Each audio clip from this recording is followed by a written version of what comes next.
Welcome back to Tri-Valley Youth View. We are excited to have Dublin Mayor Tim Straponti here with us today. He's dropped in to talk to us about what it's like being Mayor of Dublin. To start with, you were from Dublin. You teach at Dublin High School and you're the Mayor of Dublin. Yeah. What was it like going through the Dublin education system, to teach in the Dublin education system, and to be a position to better the Dublin education system? Well, I'd be happy to talk about that, but first I just want to say this is an incredible operation we have here. It's great to see you guys doing this show, and happy to host this camp each and every year, and I'm glad you guys were able to do the interview. I'm looking forward to this. Really fun. Yeah, no. So for me, it's great to see the opportunities that have really increased.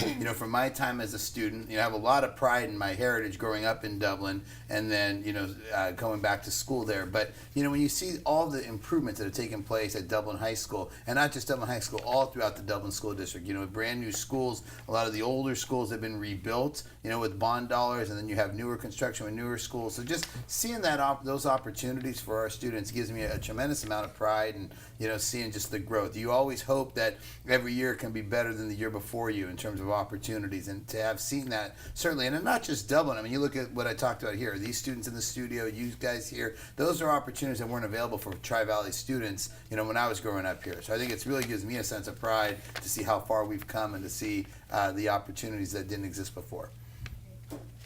So you teach leadership at Dublin High School. How important is it to have leadership classes at the high school level? I think it's incredibly important, and I think at the end of the day, regardless of what career people go into, and everybody has different interests, but I don't care if you're interested in science, medicine, law, politics, education, business, it doesn't matter what field you're interested in, having good leadership qualities are going to carry you in any profession. And I think having classes like that where students learn those skills, and in my class particularly, we learn by doing. We're putting on events, we're doing community service projects. I think the best way you could learn is learn by doing. The best way you can learn is hands-on. I could teach you out of a book how to do video production, but the way you learn video production is being here. And I think leadership, that's the same thing, is having the opportunity to learn by doing, and people pick up skills that they use for the rest of their lives. So what has been your biggest reward in teaching the youth of the Valley? Well, I look at one of my biggest rewards is I think seeing the success that they have. That's what gives me the most pride. I mean, one of my, the students I'm most proud of, my former students, is Eric Swalwell, our United States Congressman. And to be able to say that, you had someone like that as a teacher, that I had the opportunity to teach someone like that and to help, guide in a certain way, that gives me a lot of pride. But Eric is just one example. There are thousands of others who are leading successful careers all around the country and literally around the world. I have a former student right now working in Brazil at the State Cup. I have students that are in medical school. I have other students practicing law who are owning businesses. That's what gives me the most pride. And a lot of them, yes, some of them are around the world, so I think that's incredible. We're making global contributions. But you mentioned the Tri-Valley in your question, and I think specifically seeing the future of the Tri-Valley grow up and the people that you taught, and then seeing them giving back, them starting families, them passing on, a lot of those pride and values and success here locally, and just it really does give me a lot of pride. What advice would you give to young adults who want to take a bigger role in their community? Just go jump in, both feet first. I mean, there's so many opportunities. You go online, you could see different things through the city. You could see just different other nonprofits. They're always looking for volunteers all the time. I mean, you look at all the different organizations. I mean, you could Google just about anything and find organizations in the Tri-Valley that are looking for people who want to get involved. Everybody is hungry for volunteers, so if students really want to get active, and that could be with anything. I'll give an example. If you're really really like animals, you can volunteer for SPCA. If you're really into law, you can volunteer for youth court. If you really like politics, you can volunteer for a political campaign or a city office. If you really like working with kids, there's recreational programs, YMCA. I mean, you name it. Environmental. Kids that are really into the environment, they can clean beaches. I mean, you name it. If there's something you want to get interested in, there's an opportunity to volunteer. And I would encourage students, don't wait. Don't wait to say, well, I'll do that when I'm older. Obviously you have to check in with your parents, and there's logistical challenges at times, maybe getting places. So I know it's easier said than done, but I would say don't wait. Look for those opportunities and see what you can get involved with now. And I would try to do as much as possible, because I think the other thing is, you certainly don't want to overextend yourself, but at the same time, I would try different things because you're not necessarily sure what you're going to like as a student. So I think the more you get involved with, then the more you'll learn about what you like, what you don't like, and what passions you might want to pursue as you get older. I hear Dublin has some great activities for the youth. Can you tell me about those? Well, you know, one of the things, I mean, we have a lot of opportunities for youth, and we have a youth advisory committee that puts on events all throughout the year. They just did a car show this spring. They do a number of other different events. We also have opportunities at the Dublin Library, you know, for people, you know, they have a teen advisory board that they work on different projects and events. And so, you know, I would encourage people to check the website, you know, because there's things that happen throughout the year. Mayor Sabrani, thank you very much for joining us on our show today. You shared some great information about what it's like to be mayor. Thank you. Now back to Lisa and the shot in the studio. Please help me welcome Splen Splendorio to the show. Welcome, Splen. Hey, thanks for having me. Splend, can you tell us about the Livermore Pleasanton Junior Football League that you helped start? Well, there are actually two leagues. One is in Pleasanton called Pleasanton Junior Football that started about 45 years ago. The more recent is Livermore Junior Football, which are their sister leagues, and that started about 8 years ago. And the two are interrelated. There are several folks that have board members and families that have been on in both leagues. Wow. What made you want to start this football league? It was two major occurrences. The Pleasanton League has been in existence for a very long time, and it pulls from a lot of communities, a lot from Livermore. And a few years ago, there was a group of us that realized that my sons played in Pleasanton, and sometimes it's inconvenient to have to come to practices all the way from Livermore to Pleasanton. So, and we realized that there was maybe 100 or more kids from Livermore coming to Pleasanton. So we thought, okay, that would be a great way to have something local for the Livermore kids.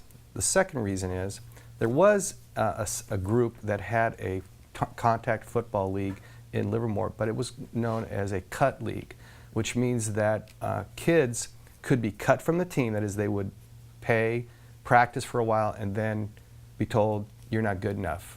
And even if you did make the team, they had a rule where you would only be allowed or required to play 4 or 6 plays a game. And we thought that was a little unfair. So the philosophy of both our leagues are exactly the same, and it's everyone plays, which means literally everyone plays. And you either play on offense or on defense the whole game, absent injury, of course. Tell me what someone signing up for this league could expect as far as practices or like the number of games.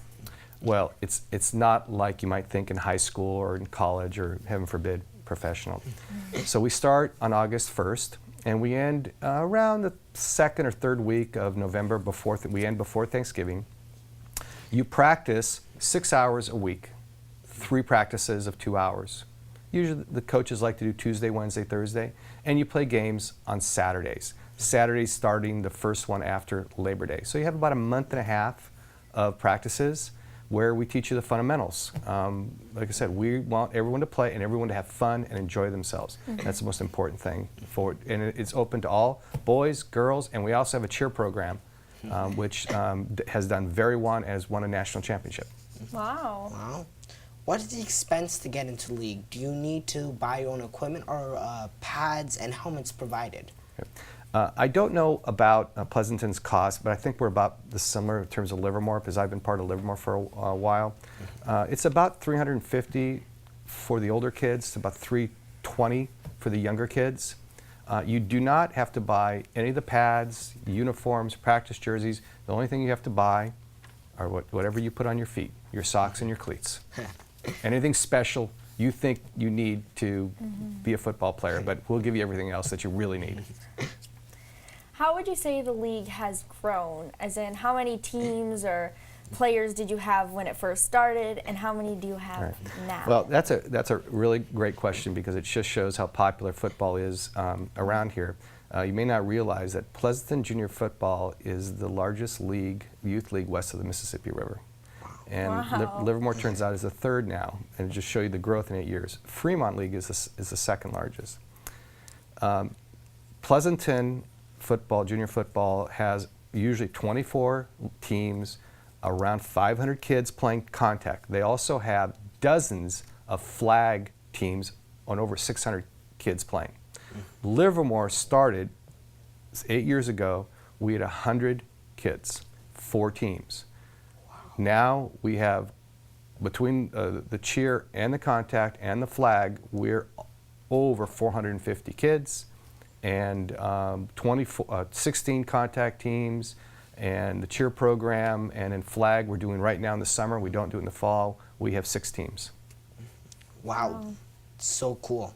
How do you feel it is to watch the football league you started become what it is today?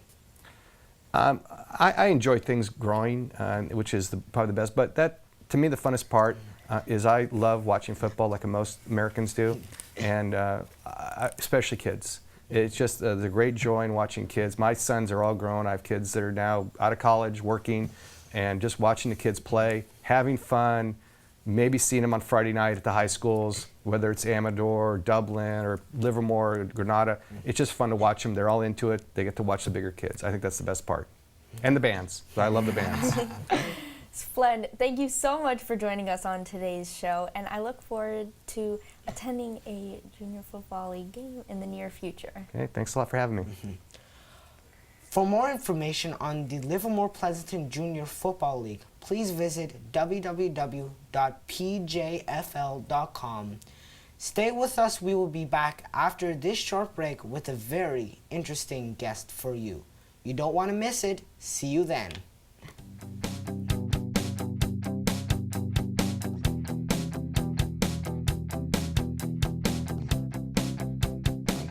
Ugh, where is he? I'm sorry. I'm sorry. I took the longest shower this morning, like 5 hours, and yeah, that was my mistake. Yeah. Well, let's get this meeting started, and I don't want you late again, Greason. Ugh, is he late again? That's the second time this week. Don't worry. I'm sorry I'm late. I just took the best shower ever. It was like so awesome. Here, let me get rid of this. So let's get started with the meeting. So where were we? I can't believe it. He's late again. I'm sorry guys, I'm sorry. Listen, my shower ran long again. So can we start now? Is that water? Oh, let me, just a second, hold on.